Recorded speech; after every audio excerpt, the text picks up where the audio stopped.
Assalamualaikum warahmatullahi wabarakatuh. Waalaikumsalam warahmatullahi wabarakatuh. Selamat pagi anak-anak. Selamat pagi, Bu. Bagaimana kabarnya hari ini? Alhamdulillah baik, Bu. Alhamdulillah ya, semoga kita semua selalu dalam keadaan sehat walafiat. Sebelum Ibu memulai proses pembelajaran, Ibu ingin mengecek kehadiran kalian dulu ya. Aprilia, Saya, Bu. Bella, Tidak hadir, Bu. kemana Bella? Tanpa keterangan. Oke. Sulaiha, Saya, Bu. berarti satu orang ya yang tidak hadir, yaitu Bella. Iya. Oke.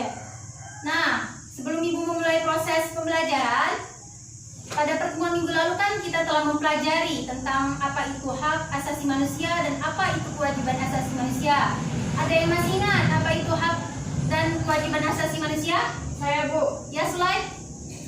HAM itu adalah seperangkat hak yang melekat pada hakikat dan keberadaan manusia sebagai makhluk Tuhan yang Maha Esa dan merupakan anugerah yang wajib dihormati dan dilindungi. Kalau kewajiban asasi manusia adalah seperangkat kewajiban yang apabila tidak dilaksanakan tidak memungkinkan tegaknya hak asasi manusia. Benar, kasih aplaus dulu untuk Sulai. Oke ya, benar apa yang dikatakan oleh Sulai, bahwa HAM merupakan seperangkat hak yang melekat pada diri manusia sejak ia dilahirkan, di mana hak tersebut wajib dilindungi dan dihormati. Nah, sedangkan kewajiban asasi manusia itu merupakan seperangkat kewajiban yang harus kita jalankan, di mana ketika kewajiban ini tidak dijalankan, maka hak tidak bisa didapatkan. Artinya, antara hak dan kewajiban itu merupakan dua hal yang saling berkaitan atau berhubungan. Artinya di sini yaitu ketika kewajiban tidak dijalankan, maka hak itu tidak bisa didapatkan. Oke, pada pertemuan ini kita akan mempelajari tentang faktor penyebab pelanggaran hak asasi manusia dan bagaimana upaya dari penanganan kasus pelanggaran hak asasi manusia. Ibu kan sudah memberitahukan kepada kalian bahwasanya kita akan mempelajari materi hari ini melalui video pembelajaran. Nah, apakah kalian sudah menonton video pembelajaran Ibu kirimkan? Sudah, Bu. Oke, mungkin ada yang belum ya. Ibu beri kesempatan kalian lagi untuk menyimak video pembelajaran yang sudah Ibu kirimkan di via WhatsApp ya. Oke, Ibu kasih waktu selama 6 menit. Kalian silakan untuk menyimak lagi video pembelajaran yang Ibu kirimkan tersebut. Halo anak-anak. Pada pertemuan kali ini, Ibu akan membahas materi mengenai harmonisasi hak dan kewajiban asasi manusia dalam perspektif Pancasila. Adapun kompetensi dasarnya yaitu KD 3.1, menganalisis pelanggaran hak asasi manusia dalam perspektif Pancasila dalam kehidupan berbangsa dan bernegara. Adapun indikator pencapaian kompetensinya yaitu sebagai berikut. Adapun tujuan pembelajaran dari materi yang ingin kita capai yaitu setelah menyimak video pembelajaran yang disediakan guru, peserta didik mampu menentukan penyebab pelanggaran hak asasi manusia dalam perspektif Pancasila dalam kehidupan berbangsa dan bernegara dengan benar. Yang kedua, setelah menyimak video pembelajaran dan membaca berbagai literatur baik cetak maupun non-cetak, peserta didik mampu menganalisis upaya penanganan kasus pelanggaran hak asasi manusia dalam perspektif Pancasila dalam kehidupan berbangsa dan bernegara dengan tepat. Anak-anak, perlu kita ketahui bersama bahwasanya setiap manusia pasti mempunyai hak asasi. Akan tetapi hak asasi yang dimiliki oleh manusia itu dibatasi oleh hak asasi manusia lainnya.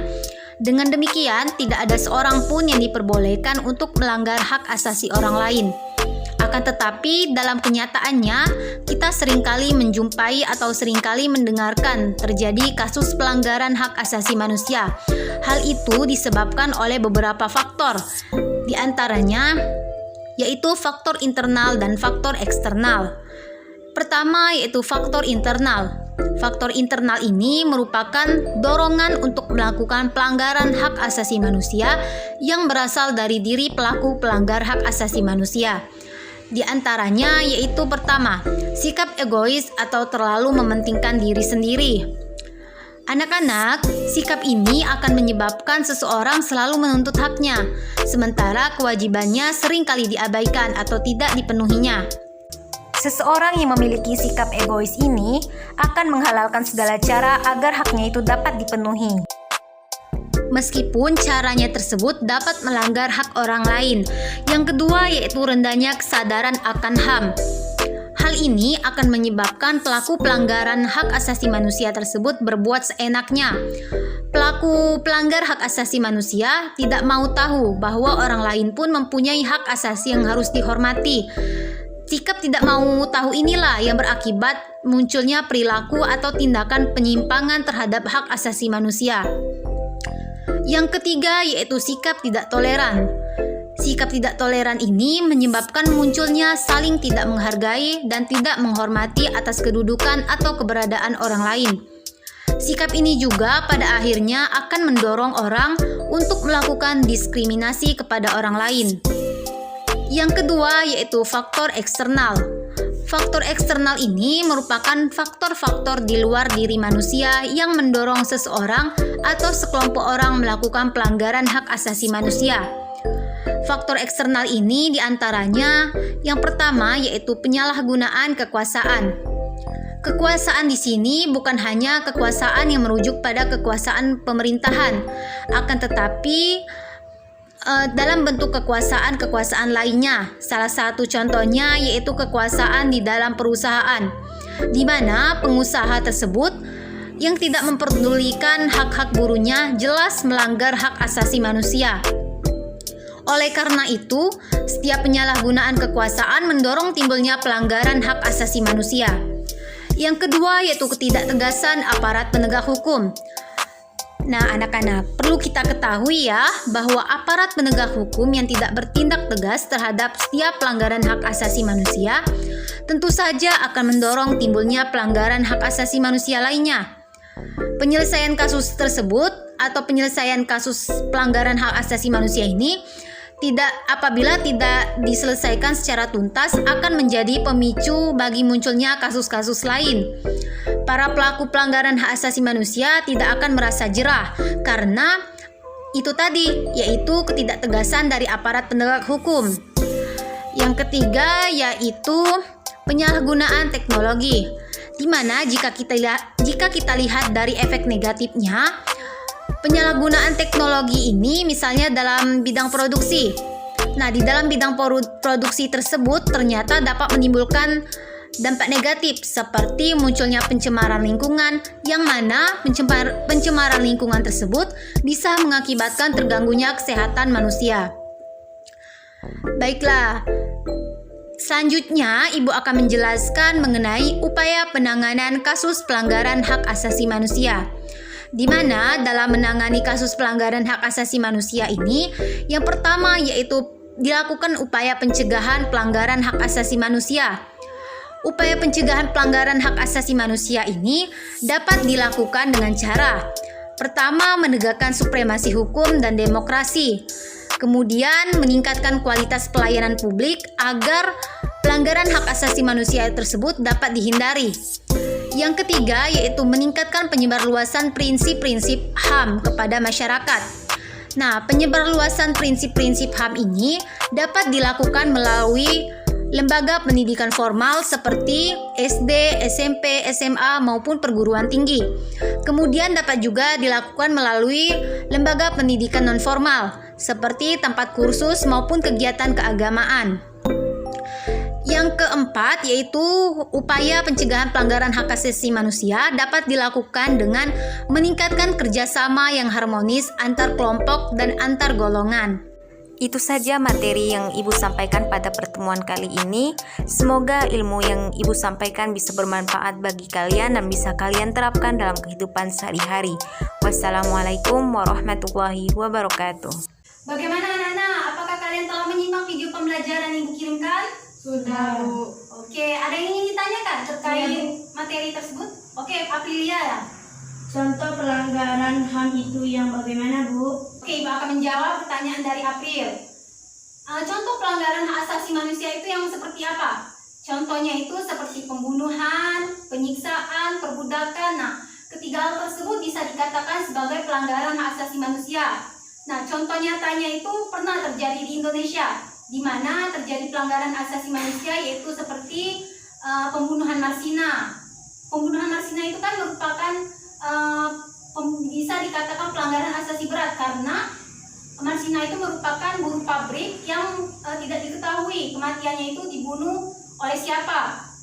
Yang kedua itu contoh pelanggaran asasi manusia seperti bom Bali, di mana kan kedua contoh tersebut merupakan contoh pelanggaran HAM yang bisa dikatakan berat. Oleh karena itu, kedua hal tersebut bisa dikatakan sebagai pelanggaran asasi manusia berat. Oke, ada yang ingin ditanyakan lagi? Tidak ada ya? Baiklah, mungkin itu saja ya materi pembelajaran yang akan kita pelajari. Nah, selanjutnya Ibu menginformasikan kepada kalian bahwa kalian akan ada suatu penugasan di mana nanti Ibu akan membagi kalian dalam beberapa kelompok kecil, di mana kelompok kecil itu terdiri dari 2 orang. Bisa kalian berdiskusi dengan teman sebangku kalian saja ya. Di mana kalian itu masing-masing kelompok harus menganalisis kasus pelanggaran hak asasi manusia yang nanti Ibu sajikan. Nanti atau Ibu kirimkan via WhatsApp.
Selamat siang semuanya. Sampai ketemu besok lagi pelajaran hari ini selesai. Jadi ya pulangnya jam besok.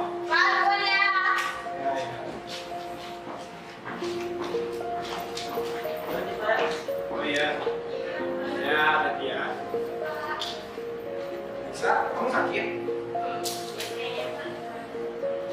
Macet banget kamu. Ada masalah? Mungkin kamu. Jadi ya, cepat sembuh.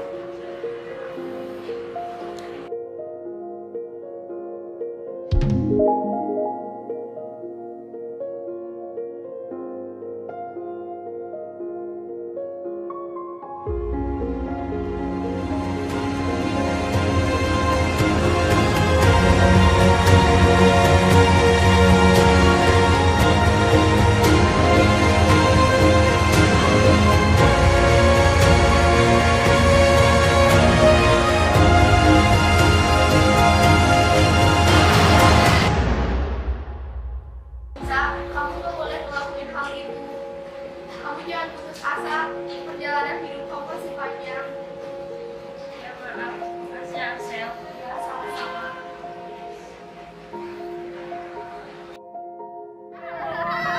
Ingat gak? Kita